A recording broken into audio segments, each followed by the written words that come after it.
اړمنو کورنیو سره د نبي زاده مرستندویه بنسټ د روژې د مرستو دوام.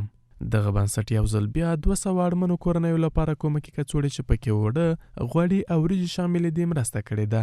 د نبي زاده مرستندویه بنسټ د مسؤلینو په خبره دغه کورنۍ د ځانګړي ټیم د ارزونې په پایله کې اړمنې پیژندل شوي او د روژې د مرستو تر پوښښ لاندې نیول شوي دي.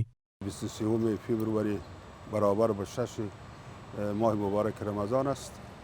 برای 200 نفر مستحقینی که قبلا شناسایی شده و نیازمند هستند و از طرف تیم کاری ما اونا شناسایی شده، برای 200 نفر 3 قلم مواد خوراکه توزیع میشه که شامل آرد است و روغن است و برنج است. البته برای کسایی هستند که اونا واقعا هم مستحق هستند در این ماه مبارک رمضان، امکانات کار برشان نیست و بنیه مالیشان هم بسیار ضعیف هستند. هدایت آقای کمال زاده امی است که باید برای مت اشخاص کمک صورت بگیره که اونا اصلا عاید نداره و زمینه کار هم برایشان مساعد نیست. بل پلو یو شمېر بېوزله کورنۍ د نبي زاده مرستندویه بنسټ په وخت مرستو څخه مننه کوي او د ورته مرستو پر دوام ټینګار کوي. جهان سپاس میکنیم از آقای نبی زاده.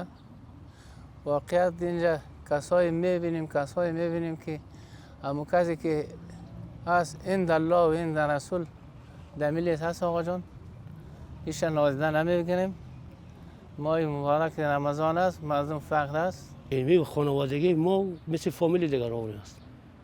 این تو روزگاردار است. این میشه یک 15 روز رمضان هم میشه، شکر است. یک روز نمازو میشه، یک روز هم میگیریم. ما تشکر و قدردانی میکنیم دیگه. خلاصه همین کمکی که فعلا کردن دیگه همین ماه رمضانه. ما خلاصه یک طور میگذارن به خوبی و خوشی. همین هم برای اونا هم ثواب است و هم خدمت برای جامعه است و دیگه این کمک بازم اگر دوامدار باشه برای کل مستمندان و فقیر، چون که فقیر زیاد است. ورته مهال د نبي زاده مرستندویه بنسټ په پام کې لري چې د روژې مبارکې میاشتې تر پایه ګڼ شمېر اړمنې او بېوزله کورنۍ د روژې ځانګړو مرستو تر پوښښ لاندې راولي.